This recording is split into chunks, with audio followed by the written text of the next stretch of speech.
कहां तक कहें, भगवान के नाम रूप लीला धाम के उपासक भक्त भी सत्य हैं। भक्त सत्य न होते तो आज भी दिव्य महापुरुषों का कई लोगों को दर्शन हो जाता। कैसे होता?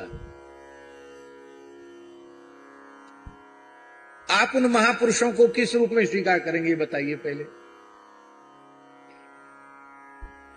आपको उनका मंगलमय दर्शन हो रहा है, आप उनको किस रूप में स्वीकार करेंगे?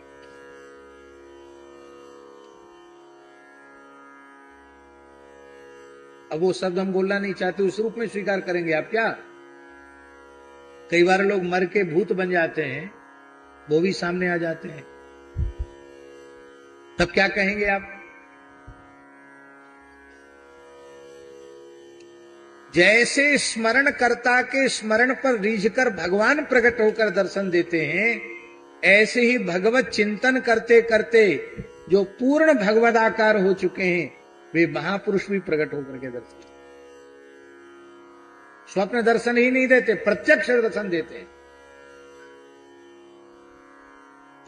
सारी बातें सभा में और मंच में कहने के योग्य नहीं होती,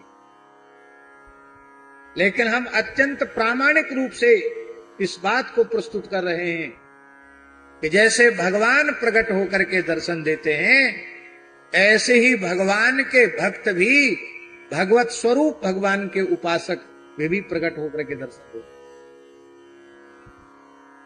आज भी आपकी पात्रता हो तो नारद शुक सनकादिक सिद्ध आज भी आपको दर्शन दे सकते हैं।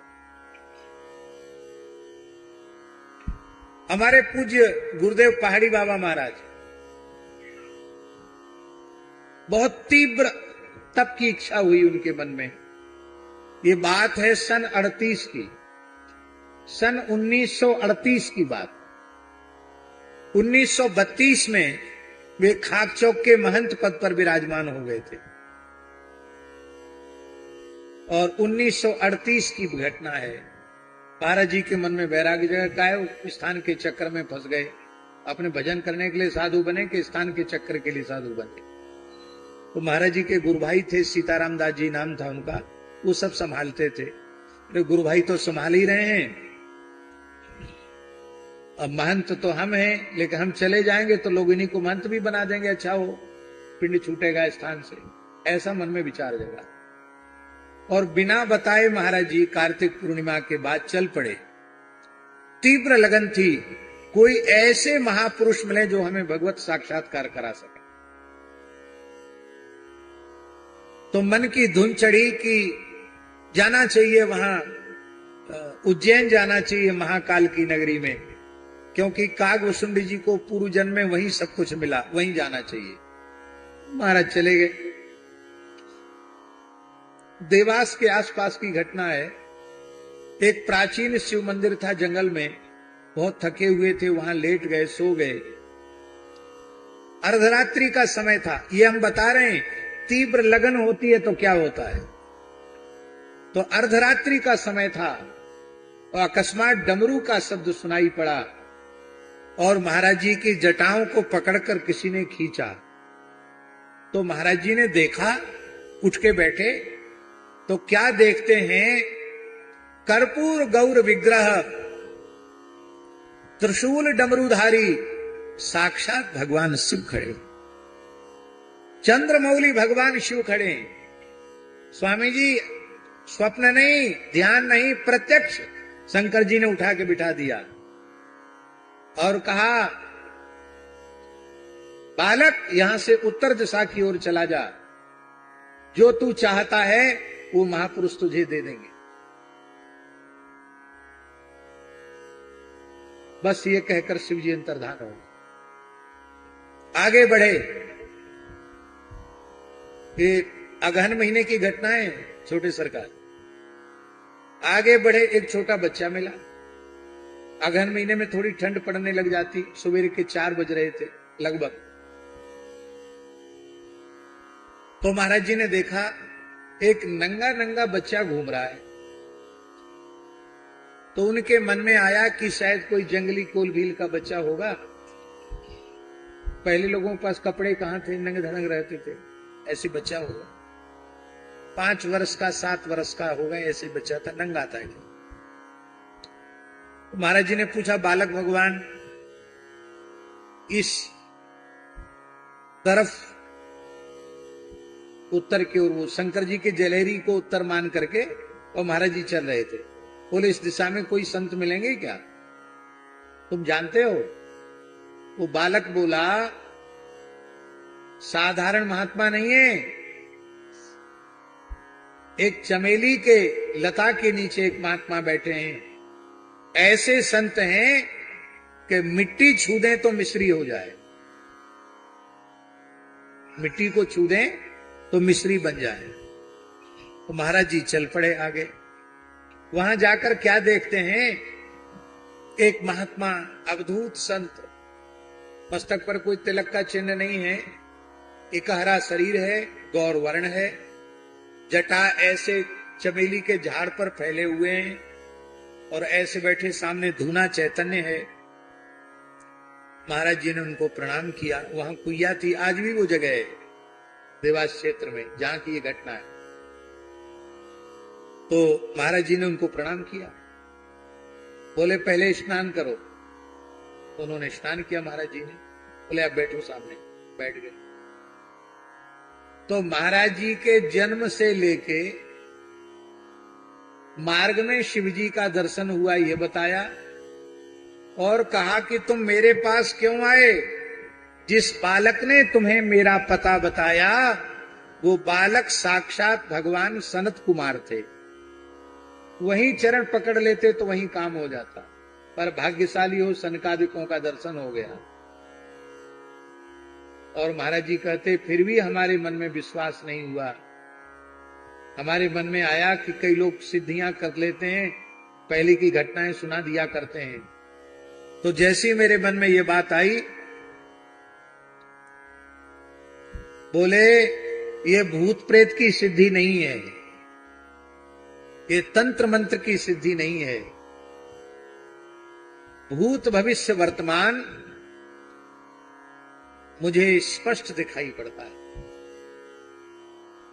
और तुम जो चाहते हो वो चीज तुमको यहीं मिलेगी। और महाराज जी कहते बस उन्होंने कृपा कर दी, इसके आगे कुछ नहीं बोलते थे, क्या दिया क्या हुआ इसके आगे कुछ नहीं बोलते थे। बोले हमारी जो तीव्र व्याकुलता थी वो पूर्ण हुई, और हमको जिसके लिए हम घर द्वार छोड़ के साधु बने थे वो काम हमारा हो गया।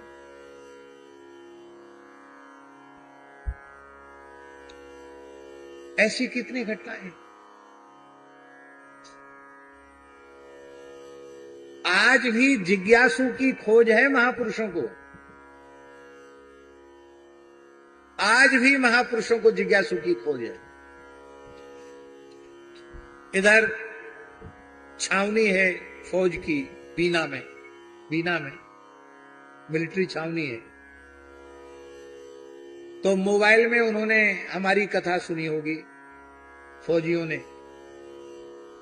तो उसमें ओरछा की चर्चा आई, ओरछा राम राजा सरकार कैसे आए। तो उनका हुआ कि छुट्टी है, रविवार है, चलें दर्शन करके आएंगे। उस समय का पता तो था नहीं, जैसे यहां आए तो मंदिर बंद हो गया था, अब उनको वापस जाना था। तो बेतवा के किनारे घूम रहे थे, एक महात्मा उनको मिले, बोले तुम लोग दुखी मत हो, राम राजा सरकार का मंदिर तो बंद हो गया, दर्शन बंद हो गया, पर अभी अयोध्या बस्ती में कनक भवन बिहारी जी का दर्शन खुला हुआ है, वहां चलकर कनक बिहारी जी का दर्शन कर लो और वहीं प्रसाद पालो, फिर चले जाना। तो उन्होंने कहा कहां है? तो पूरा रास्ता बताया, वहां है। वो लोग दोनों फौजी मोटरसाइकिल से जहां इस समय कनक भवन है यहां आए तो पूज्य गुरुदेव का विग्रह देखकर रोने लगे। बोले यही बाबा तो हमको बेतवा के किनारे मिले थे, बोले वहां कनक भवन का दर्शन कर लो और प्रसाद पाके तब जाना।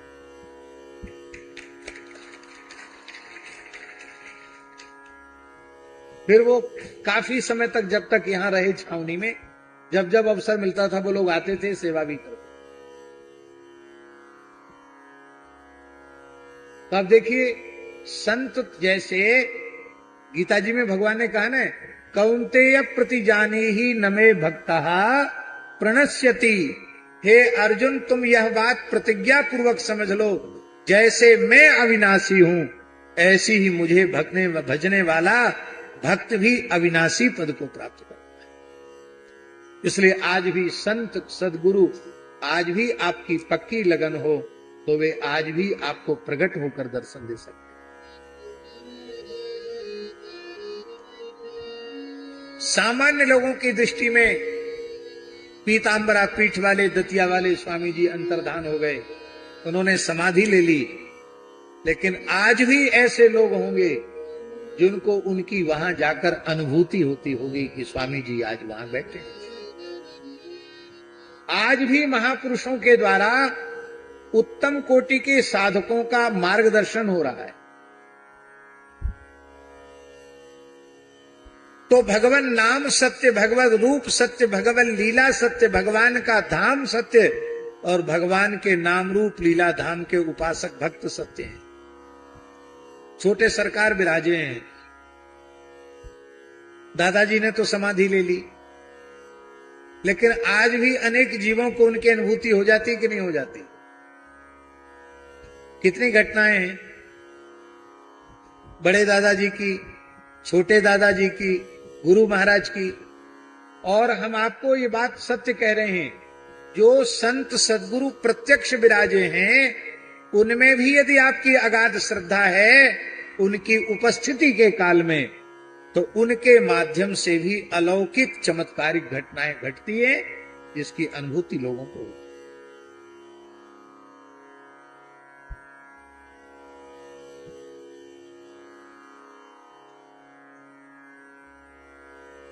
रेवासा धाम में इस प्रकार की अनहोनी घटनाएं प्रायः घटती रहती,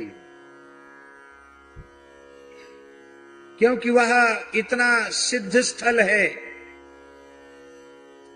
आप अपने मन में विचार करें, श्री सीताराम जी की उपासना में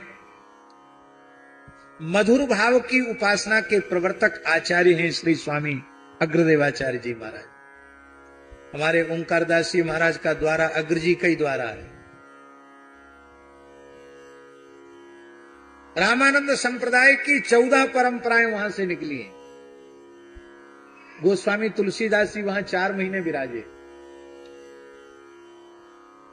गुरु नानक देव जी 1.25 महीने विराजे, गुरु गोविंद सिंह जी वहां विराजे,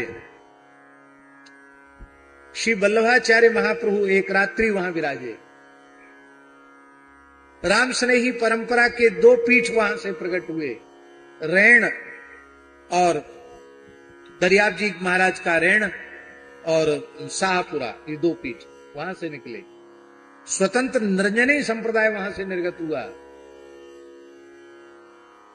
और श्री चंद्र जी महाराज जो उदासीन मत के प्रधान आचार्य, वो भी 1200 साधुओं के सहित वहां लगभग 1-1.5 महीने, 1-1.25 महीने वे भी विराजे। आज भी उनकी धुनी है वहां। आप सोचिए परवर्ती काल में भी वो कितना प्रसिद्ध स्थान रहा होगा। स्वामी विवेकानंद जी भी पैदल घूमते हुए रेवासा पधारे और उन्होंने अपनी डायरी में लिखा है कि मैं खेतड़ी से पैदल चल करके जीर्ण माता आया, बहुत भूखा था, लेकिन मेरे मांगने पर भी किसी ने मुझे कुछ खाने को नहीं दिया। लोगों ने मैंने पूछा यहाँ कहीं भोजन की व्यवस्था है क्या?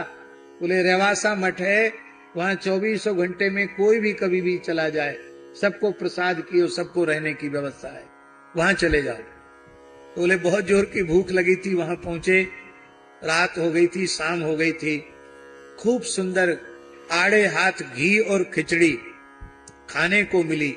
ये विवेकानंद जी अपनी डायरी में लिख रहे हैं। आप उनकी इस डायरी की इस भावना को आदर देते हुए हमारे मन में भी प्रेरणा हुई। तो वहां बहुत बढ़िया खिचड़ी, प्रसाद तो दोनों समय सबको कोई पहुंच जाए मिलता ही है। अब तब से खिचड़ी की परंपरा भी फिर से आरंभ हो गई। पूरा गांव खिचड़ी लेके जाता माता जी, 1.5-2 कुंटल खिचड़ी रोज बनती है। तो अब देखिए, ऐतिहासिक रूप से तो ये महापुरुष अब शरीर में नहीं है, लेकिन आज भी वहां जाने वाले जो सत्पात्र जीव हैं, साधक कोटि के जीव हैं, आज भी उनको कोई ना कोई विचित्र अनुभूति वहां हो जाती है।